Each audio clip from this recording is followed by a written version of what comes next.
Welcome to Promote, Profit, Publish. I'm your host, Juliette Clark, and we have a fabulous guest today. Desiree Duffy is back, and we're going to talk about the BookFest. And if you haven't signed up, it's time you did. So before we get started, I want to talk about two other events we're having this month. We're hosting. We have our Media Insights Live. That's going to be on September 16th, and we're going to have three great panelists talking about how you can leverage your book and your expertise to get more media bookings. You can register for that at mediainsightslive.com. Our guests are going to be Tracy Hazard, which I know many of you have heard in the podcast world, Joey Garrity, and also Jackie Lapin, who books tours. So three really great ladies to talk about how you can leverage this more. On the 18th of September, we have our Go High Level monthly training.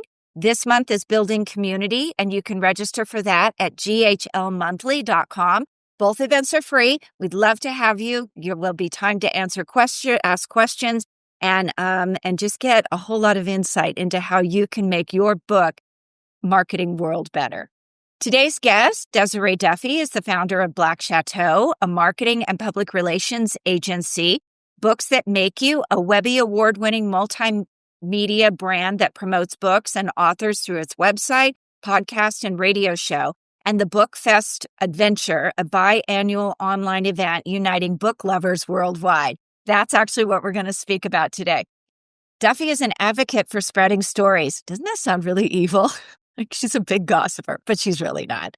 Her expansive marketing, event production, broadcast, and public relations background, mixed with her passion for storytelling, led her to found the multi-award-winning full-service marketing and public relations firm Black Chateau in 2016, Books That Make You in 2018, and the BookFest in 2020.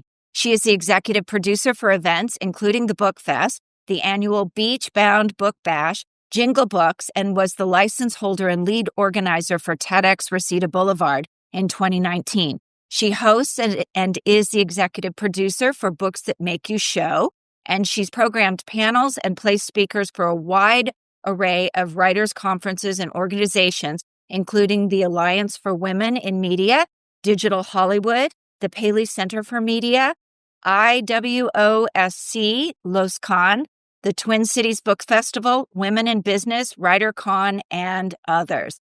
So stay tuned for my talk with Desiree about BookFest. Desiree, welcome. It's great to have you.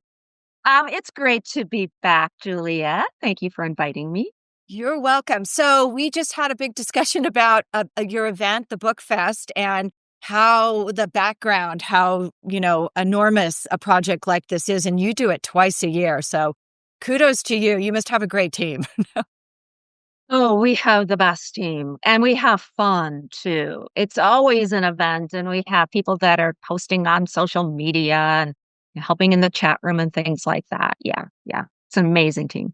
Oh, that's fun. So what inspired you to create the BookFest? And I mean, you did this in 2020, so I imagine you were probably a little bored, being stuck at home. Why did you start it and how has it evolved?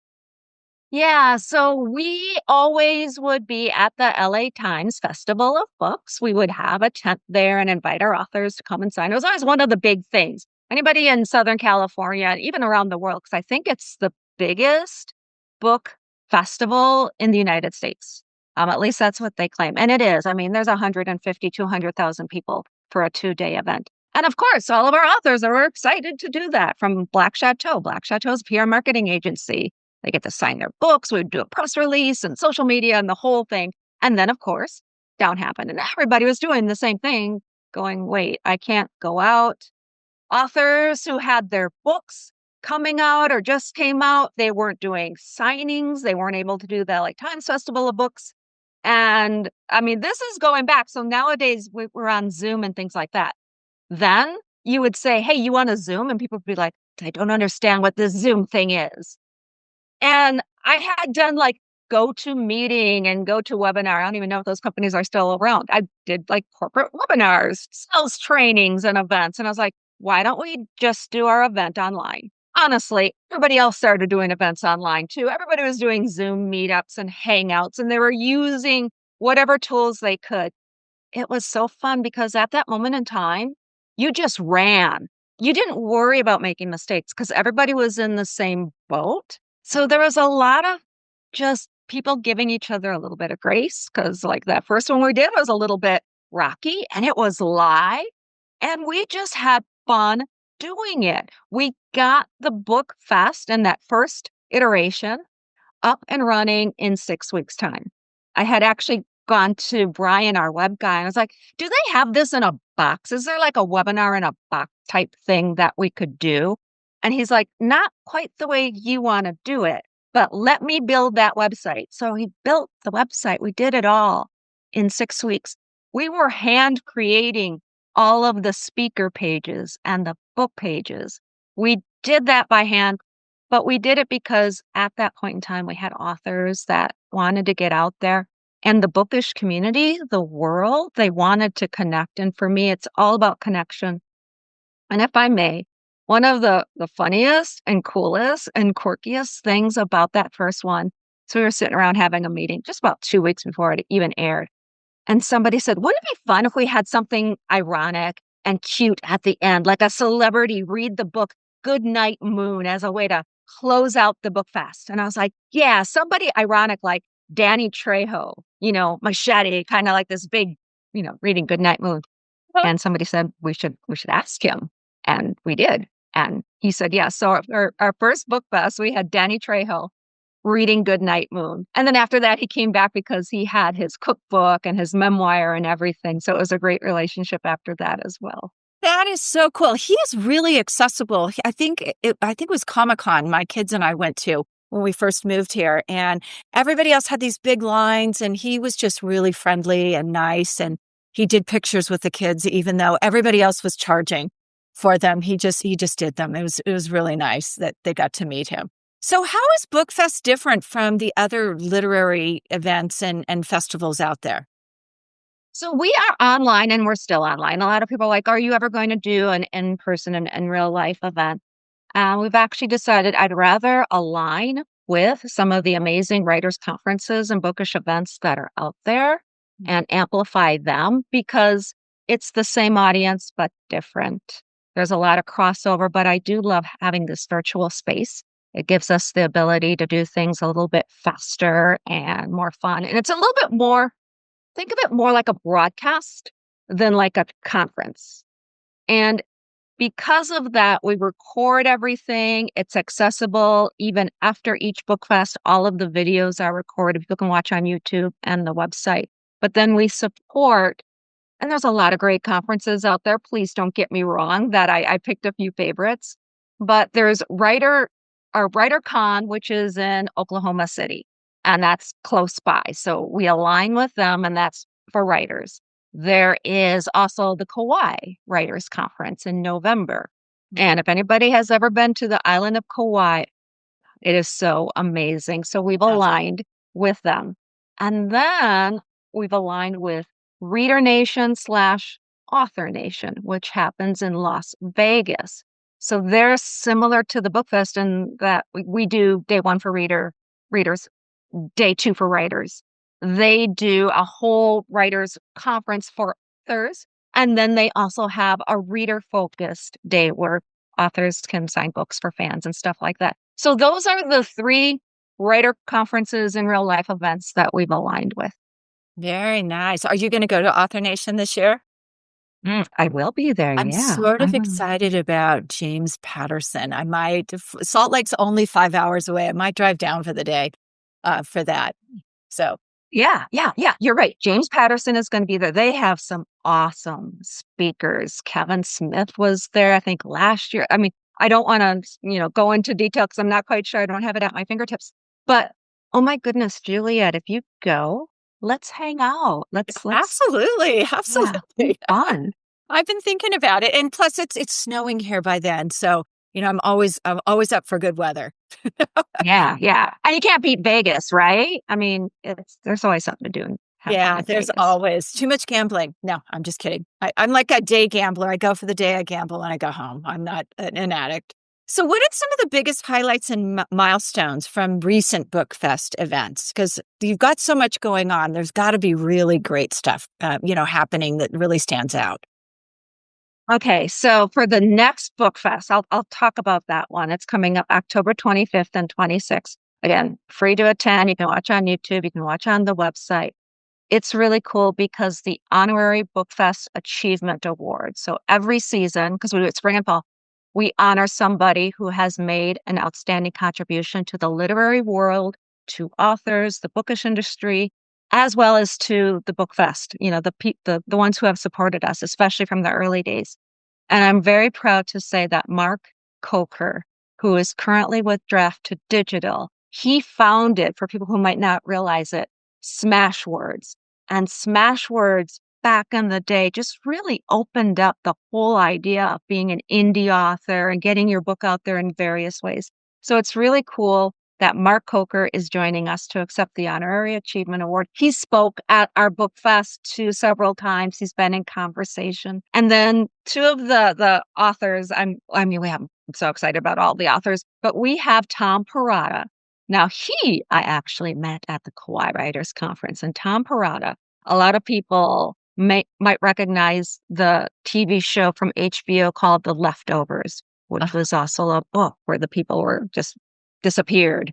So he's kind of got this speculative air to him.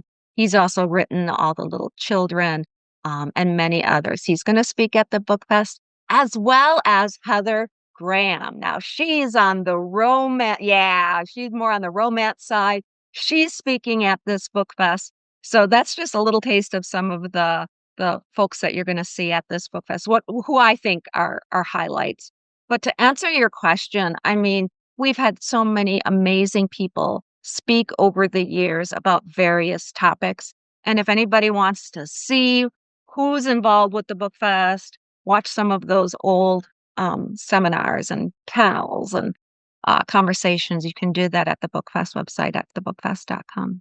That's exciting. You know, one trend that I've noticed lately, Hollywood's been recycling all of these old stories and remakes for years. I notice all the new stuff is authors. They're turning authors, great books, mystery books. I haven't seen much romance, but they're turning them into series. And I love that since I'm such an avid reader. Although it is kind of hard to transition from all the detail in the book to sparse details to get it into a series. But I love that most of that new stuff is coming straight from books. Oh, yeah. I think that's one of the things that makes it so exciting to be an author nowadays. It's a different world than it was. I'm telling you this, even 15 years ago. Mhm. But because of streaming, Netflix, Hulu, all of the rest, we still have that just people can now binge entire series. That used to not be a thing. Like Yeah. you used to have film was the thing. If you got your book or your script turned into film, that was so much better than TV. That was considered, not nearly as cool. But streaming kind of came in the middle. And then you have the ability to take a book, to take a series and just explore it and not have to shove so much information into it like you did back in the day. Yeah, that is so true. And I'm still waiting for Jack Carr's next installment because I love his series and only The Terminalist has come out so far. So, that's the other thing about it is they can actually take those stories and expand as well. Look at what they did with Bosch. Every Bosch is pretty much a book. I'm a Michael Connelly fan as well. So, what impact has BookFest had on indie and small publishers? Because I think that's mostly the books you guys showcase, and they get so little press out in the world. That's really the core of it. The indie publishers, the small press, the indie authors, the self-published authors. It's really hard to be competitive, and there's so many nowadays. That's a big reason the BookFest continues, and we do the BookFest Awards to shine a spotlight, to give recognition to where it's due. When we did the first BookFest Awards, it wasn't in conjunction with the first BookFest. It took a couple of seasons before we actually did the BookFest Awards.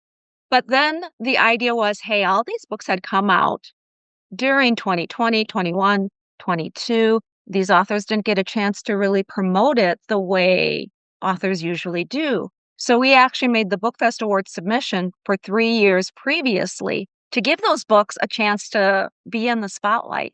So all of that was done very intentionally so that authors who have written a great book, in some cases, Juliet, I got to tell you, because I look at so many of those entries, I judge a lot of those entrants. Um, you'll see a book and it's like, this is an amazing book. Why isn't it getting more readers? This book deserves to be read. And then sometimes you might look and realize, okay, this is a self-published author. They might not have known what to do with the marketing, or their small press, their indie publisher might not have done the description on Amazon, right? Or maybe the book cover is a little bit off.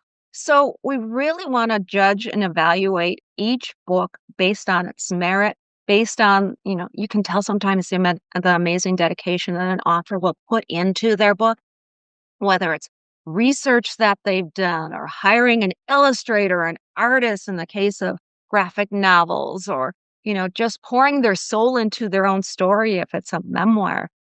So yeah, that all is something that we've really, really took to heart and are eager and love to recognize. I love that because when I come across a new author, like a random book, I just did the other day. The first book I read was amazing. It was something that just came back. I've gone back and ordered all of the other books because, I want to see what else that person's written. And I think that happens with a lot of authors. I know with me, it was my third book and then people went back. But there are very few people who are an overnight success from an indie or small press. So I love that you guys are doing that. Which brings up the awards. Let's talk about those awards because everybody who's listening to this, you have one more week to go get your book into the awards. So can you talk about that a little bit? Yeah, absolutely. Thank you for that. The BookFest Awards. Ooh, one of the things that we did there too that is just a little bit different. We saw how a lot of book awards had, maybe 5 categories, 10 categories. Ooh, they might have 15. And it basically was just broken down by the genre. You had science fiction, romance, the real tippy top ones. And I thought, this is not fair. It's not fair for the mermaid romance speculative fiction book, right? Where you're melding a lot of different genres to compete with all of these other subgenres of romance. I mean, romance in and of itself, you could probably parse that out into, and I think we probably got about 20 some subcategories of romance. Because if you're more niche, it's not fair to compete with the ones that are, at that level. So with the BookFest Awards, people have the ability to enter in. You can still enter in kind of the higher up genres, but if you get more niche, you can enter in those categories as well so that you can really be recognized in a category or a niche or genres that might not have necessarily come up in some of the other book awards that are out there. And then we make it so that it's affordable too. I mean, you do have to pay for your submission, but we also offer price breaks because again, if you have 3 different genres, then you could enter 3 times and get the price break, and even up to 5. And the winners of the BookFest Awards, so we honor first, second, third, and then we do honorable mentions. And those folks are given the ability to download a free certificate if they win. We give stickers. We encourage them to post it on social media. We give them the tools they need in case they want to on their own, send out their own press release. We give them the tools. And then if they'd like, they may order a certificate, like a framed certificate or a trophy too. So we try to offer something for everyone based on their budget, based on their goals, based if they want to put a trophy behind them or not. Some people do, some people don't. So yeah, that's kind of the philosophy behind the BookFest Awards. And you're right. They do. The deadline is September 16th to enter for this season. Yeah, so let's talk about that a little. So I kind of feel like the bestseller campaigns that everybody runs now, they've been run in ways you sort of cheat, like, the 99-cent book. There are a lot of different ways people are running them.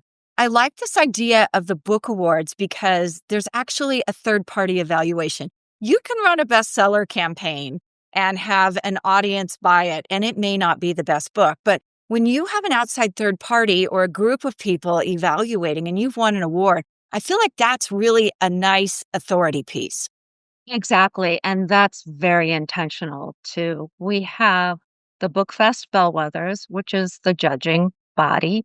We have different tiers, different levels of evaluation too. We have that first tier where we have people that just look to make sure that the book fits the category and is appropriate. Every once in a while, somebody will kick something to me and say, is this appropriate? In some cases, if it's a little too spicy on the erotica side or something like that, we will respectfully decline because we want to make sure that we can promote the book along with all the other books that are out there. And then, yeah, we have the BookFest bellwethers who do their evaluation. We also have experts that come in and look at some of the different technical things. For example, website is a category too. So we have our website developer who did the BookFest website, by the way.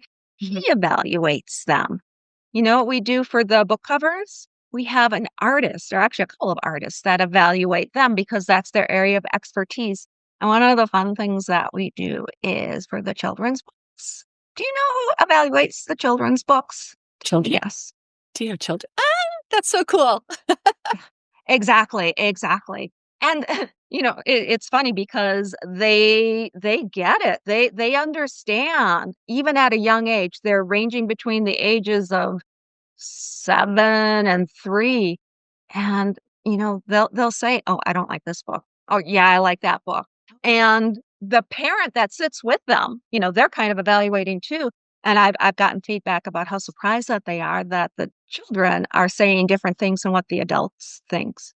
And that just goes to show you that if you're targeting children, that's a different thing than the parent or the teacher, the educator, the grandparent, etc. So it's really interesting to have, not just the parents, which are important, don't get me wrong, and teachers and such too, but to have the children give their feedback.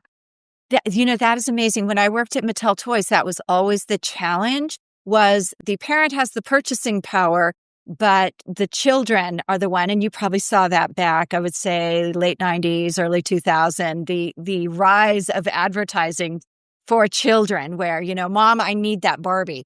I remember actually telling my daughter, no, you want that Barbie. You don't need that Barbie. But yeah, that's always the challenge for children's books authors is you really have two audiences. And sometimes that little audience doesn't get as much playtime as the person with the purchase power. So you've got two people to convince in that realm with it.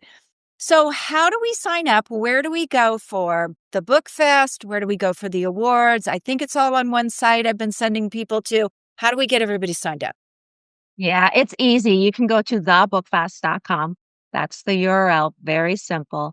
For the awards, you'll see up on the top where it says awards. Just hit that and you'll see all of the rules and the submission process and everything that you need to do there to attend the book fest. It will actually stream right there on the homepage.